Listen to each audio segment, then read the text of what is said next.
Hello friends. आज हम लोग डिस्कस करेंगे कि किस तरह से पता लगाया जाए कि पेट में जो दर्द हो रहा है उसके लिए हमें डॉक्टर को दिखाना है या नहीं दिखाना है। अगर ये पता लगाना है कि पेट का दर्द जो है वो सीरियस है या नहीं है, तो सबसे पहले हमें पेन को कैरेक्टराइज करना बहुत इंपॉर्टेंट है। तो पेन के कैरेक्टराइजेशन से मेरा मतलब है कि पेन एकिंग और कांस्टेंट है, यानी थोड़ा थोड़ा दर्द कंटिन्यूअस चल रहा है, या बहुत ही शार्प और स्टैबिंग पेन है, यानी बिल्कुल क्रैम्प्स, एकदम से सडन क्रैम्प्स आए और बहुत ही ज़्यादा शार्प पेन हुआ। लोकेशन बहुत ही ज़्यादा इम्पोर्टेंट है कि पेट के ऊपरी हिस्से में है या नीचे ही वाले हिस्से में है, राइट साइड में है या लेफ्ट साइड में है। इसके बेसिस पे हम पता लगा सकते हैं। और क्योंकि पेट के अंदर, एब्डोमेन के अंदर बहुत सारे ऑर्गन्स होते हैं, जैसे stomach, liver, gall bladder, pancreas, kidneys, इन सब में प्रॉब्लम्स होने की वजह से पेन हो सकता है। तो उससे पेन के कैरेक्टर में भी फ़र्क आएगा और पेन की लोकेशन में भी फ़र्क आएगा। पेन की लोकेशन और कैरेक्टराइजेशन से हम ये पता लगा सकते हैं कि किस ऑर्गन सिस्टम में पेन हो रहा है और क्या वो सीरियस हो सकता है या नहीं हो सकता है। तीसरी चीज़ जो हमें देखनी होगी कि साथ में एसोसिएटेड सिम्पटम्स क्या हैं। जैसे कि ज़्यादातर पेट में जब भी दर्द होता है, तो वो एसोसिएटेड होता है ब्लोटिंग से, यानी पेट फूलना, उल्टी का मन होना, कई लोगों को लूज़ मोशंस लग जाते हैं और कई लोगों को कॉन्स्टिपेशन हो जाती है या इंडाइजेशन हो जाती है। ज़्यादातर पेट के जो दर्द होते हैं वो सेल्फ लिमिटिंग होते हैं और अपने आप या दवाइयों से सेटल हो जाते हैं।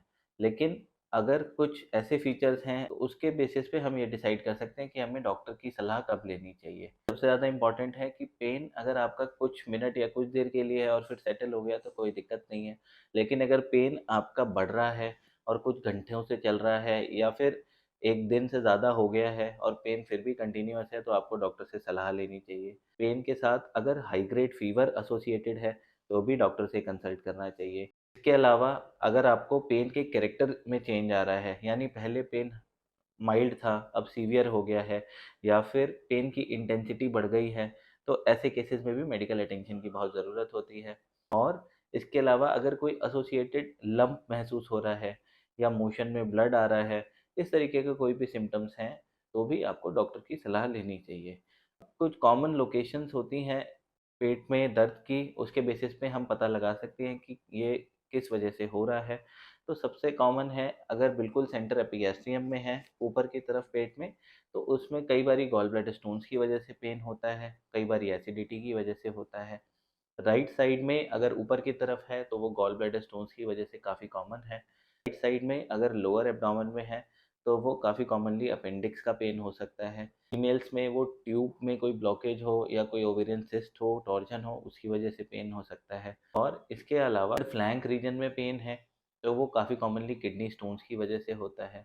पहले फ्लैंक रीजन में था, अब बहुत ही ज़्यादा लोअर एब्डोमेन में हो रहा है या यूरिन पास करते टाइम पेन हो रहा है, तो काफ़ी कॉमनली किडनी स्टोन्स अगर नीचे की तरफ पास करते हैं और यूरेट्रिक स्टोन बन जाते हैं और ऑब्स्ट्रक्शन करते हैं यूरेटर में, तो भी इस तरीके का पेन होता है जो कि काफ़ी सीवियर होता है। तो ये कुछ कॉमन पेन है जो पेशेंट को होते हैं।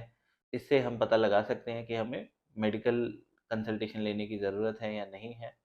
Thank you.